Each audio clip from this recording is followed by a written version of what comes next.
Hey, Renee. Hi, Annette. All right. Today we're going to talk about chasing relationships. So those who've been sexually abused sometimes will stay in really bad relationships that are not healthy for them, but they tend to stay in them because maybe they want a friend so badly or it's feeling some other need. Let's put it that way. Or they don't think they, deserve any better than this. And so that's where I wanted to take our conversation today. Sounds good. So if you're someone who is finding that you're going out of your way to build a relationship constantly, and you're not getting a reciprocal where it's equal, back and forth, that type of thing, you may want to really pray about that relationship because you're putting in so much more than them relationally. And it's not like they're in some sort of trauma.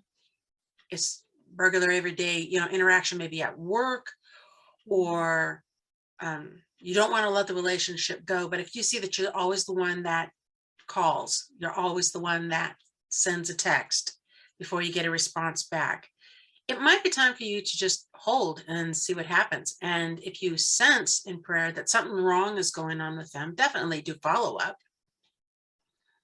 But I'm more concerned with the relationships where people get treated wrong and they still stay there in the relationship. That makes sense. Yeah, that's good you're clarifying that. There have been many years where, I may have one person that's always the one that reaches out, or I'm the one that's always doing the reaching out.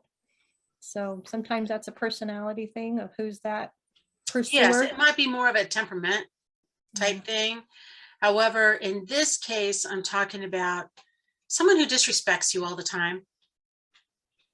And yet you go back. You're chasing that relationship. You really just want it to work out. Let's say it's a sister and she's your only sister. And you see how I have relationships with my sister, and that's what you want. And so you're working so hard on trying to make it work. And your sister is constantly being disrespectful to you. Yes. That's not a place for you to be. It's not. It's a very sad place to be when you want something healthy and then it's not healthy. It's more damaging than it is building of you up. Yes. But sometimes we don't see that because it's a relationship of family, or because it's somebody we grew up with our whole life, or sometimes we have those blind spots or we don't recognize, even with work relationships. I know you've even pointed them out, and our other buddy Greg, have pointed out, that person's abusing you. I'm like, how so? What? Blind spot. It was just a blind spot I wasn't recognizing about that coworker. Yeah, it was a toughie, that's for sure. The other is whether it hurt your feelings. So I remember in high school, I wanted to be with a certain group of people. They were more popular than some other people that I was with. And so I remember stepping into that world, being invited into that clique, if you want to call it. And gosh, there was some girls that were just so hurtful.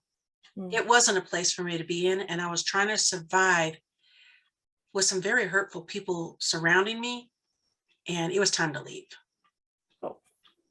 And you recognized it too, huh? It was hard because the main leader, I would call, of this group really liked me, really wanted me part of the group, but the other girls felt very threatened, and it was 4 days of just nonstop plain hurtful. Wow. Oh, that's what you wore to school today? What made you think that was going to work with that shirt? Just different comments. And as a teenager, and you're so self-conscious anyways, to hear, you're thinking, gosh, other people I'm around don't act this way, don't talk this way, type thing. And so, yeah, it was time to leave that situation. Wow. But you exited pretty quick, it sounds like. But that's not the case. I did, because even when I had words of, yes, I did choose this and I'm happy with it, type thing, trying to come off confident, and inside I'm bleeding. I'm hurting from their knife wound. It didn't help. Bye. There you go.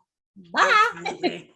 I just stopped going where they ate lunch and continued on my path with some other truly good friends that were along my path. So another one is if you find that you're rearranging your life constantly for them so that they will like you, so they'll accept you, so that you can build this relationship so much faster, and they are just not interested and they're making life difficult for you. In fact, you rearranged your schedule, Renee, and then they canceled. It's hard to rearrange, but you do it because you're hopeful, you know, and sometimes you think that's the way to love is, but isn't there supposed to be a compromise of both? Compromise of We're talking about a friendship, a relationship, and if you're constantly, so the word is constantly, rearranging your life for them. Oh, I forgot to make cupcakes and tomorrow's the school thing, Renee, or whatever it is. And by the way, I forgot last month and I forgot the month before that. And you covered me. Don't worry, I'm making a double batch tonight. Or don't worry, I have a box of cake mix. I can make those cupcakes for you. So now it's the 6th time. It's 10 o'clock at night. I text you. Oh my goodness, Renee. Yep, you already know. I've done it again. Yeah, I've done it again. I have forgot, and I have no time in the morning to stop by the market and pick up cupcakes. Can you rearrange your schedule, Renee, basically, and either make some tonight, because I know you always, I even throw it in there. I know you always have a box cake mix handy and extra frosting. And yours tastes so much better than mine. Ooh, ooh. Or can you stop at the market and pick some up before coming? Yeah. Special. Boy, this sounds like it's coming out of Boundaries 101 right there. All right. Another one is they rarely respond to text, a phone message, an email that you've sent. And they said, oh, I haven't seen you for so long. Can you go ahead and send me a text or whatever it is? And then you don't, nothing.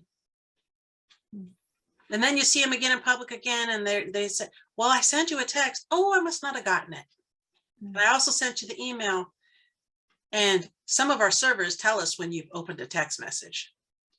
Like, I have an iPhone, you have an iPhone. I could see, because it comes up, she read it.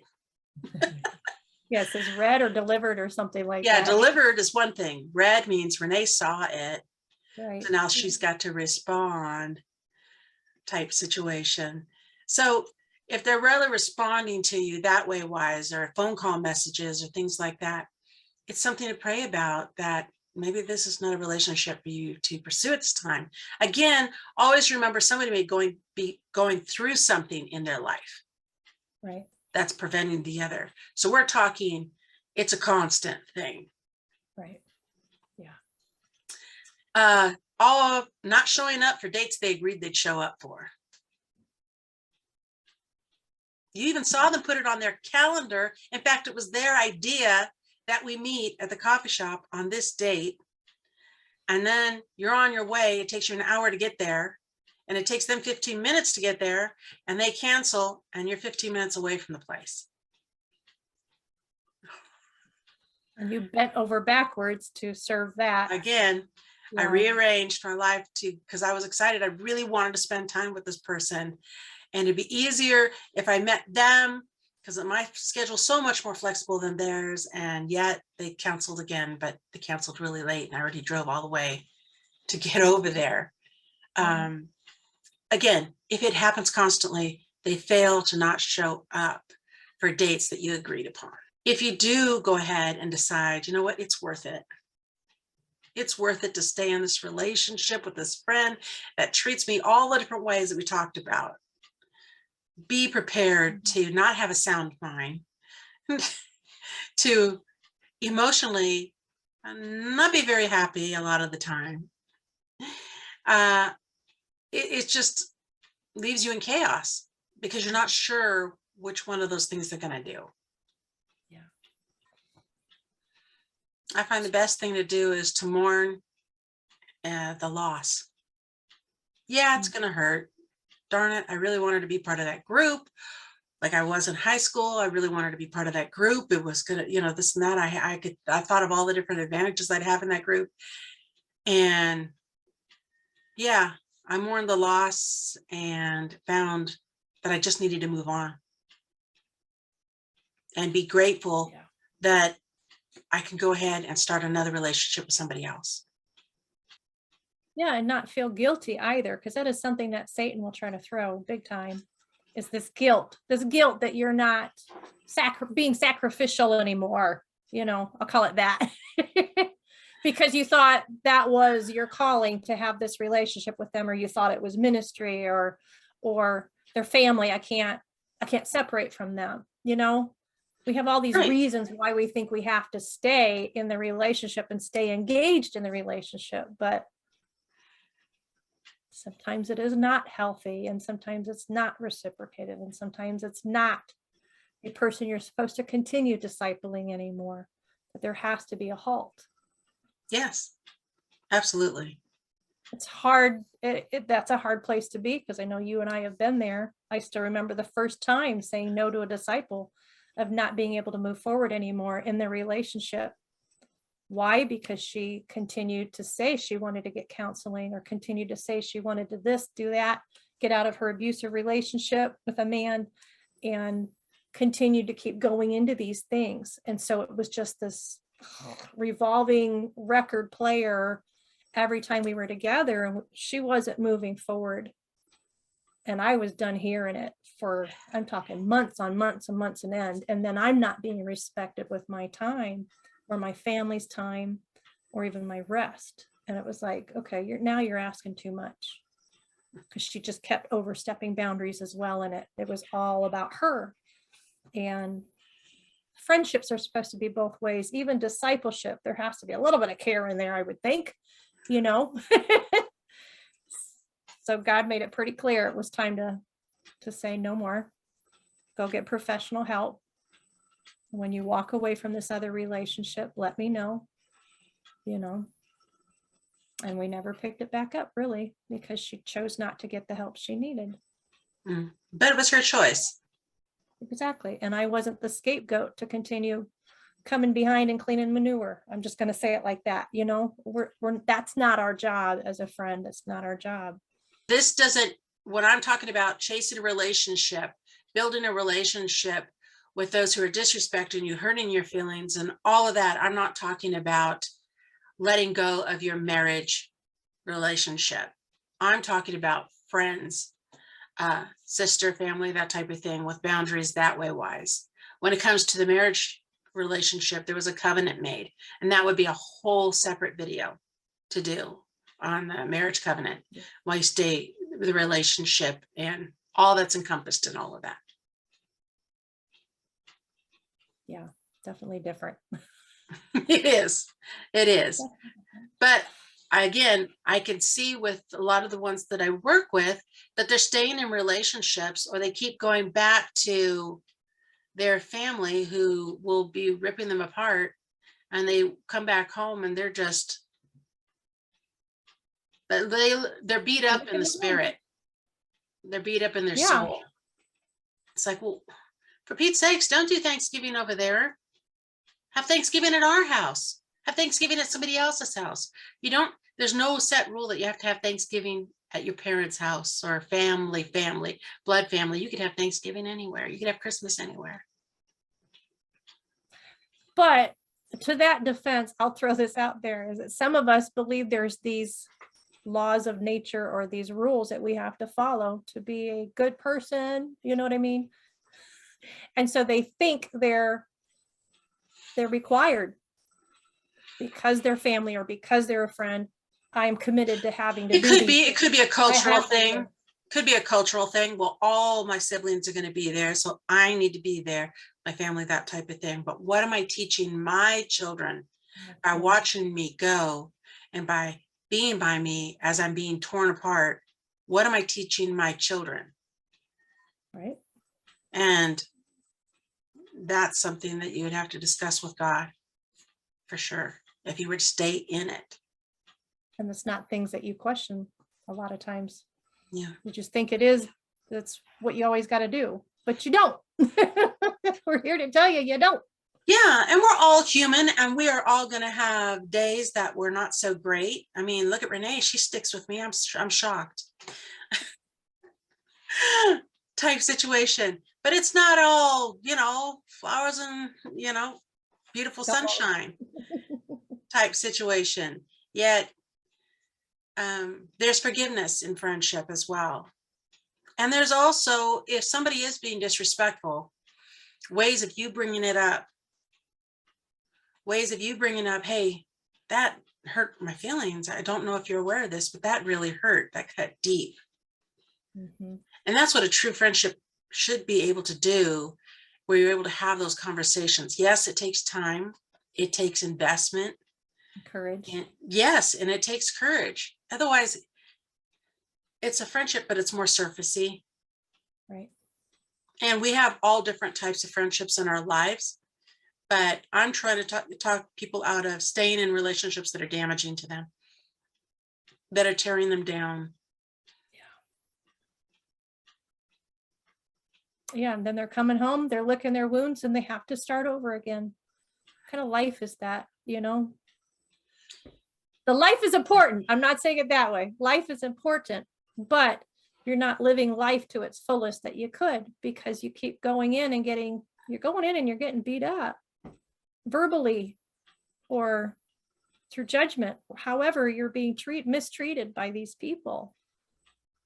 And what's the cost every time you get in their sphere of influence? How are they influencing you? What's it costing you when you go back home? Is it a night of no rest? Is it a week of stress because you just had that That is a very good way of putting it. It's a good way of putting it. Yeah.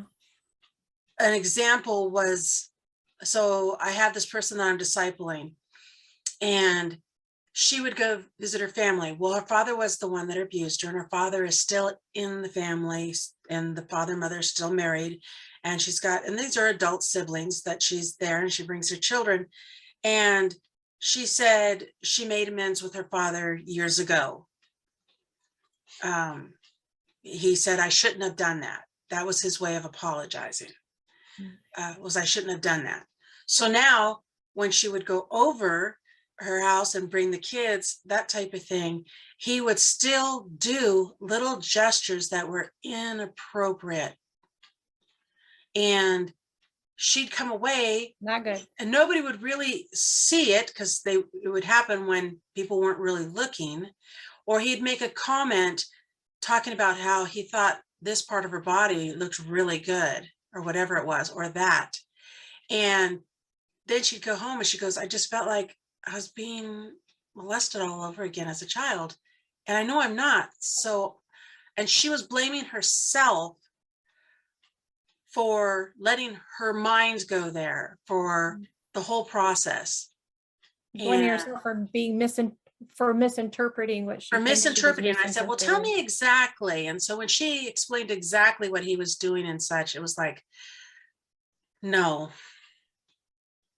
he's not even behaving as a decent man, because he's your father does not give him permission. Amen. And so it was hard for her to see, because she felt she was the problem, and she really wanted to be part of her family. And even though the whole family knew of the abuse and that type of thing, they still, when she pulled away, she was blamed. She wrecked the picture of the perfect family. So, yeah. Isn't that usually the case? That happens a lot. It happens a lot. It happens a lot. That person is considered the black sheep because they spoke up, or they spoke truth that's supposed to be private. Those are things that should have stayed within the walls, within our home, blah, blah, blah. That's not truth. Not true. That's not what God asked us to do. Well, that was it. I just wanted to encourage people to really look at their relationships. And if there's some that are feeling uncomfortable, or you feel hurt, disrespected, you're doing all this rearranging and nobody else is rearranging to even make it an equal give and take, you might want to relook that relationship over. That repetitiveness can be a key flag. Yes. There's going to be a 1 or 2 time thing. I'm going to have to cancel on you, Renee, for something Yeah. somewhere along the line. I'm sure I have. And I'm sure you've canceled out on me when we were supposed to meet for something. I'm talking about constant. Yep. That repetitive. Yep. Yeah. All right. I will talk to you later. Right.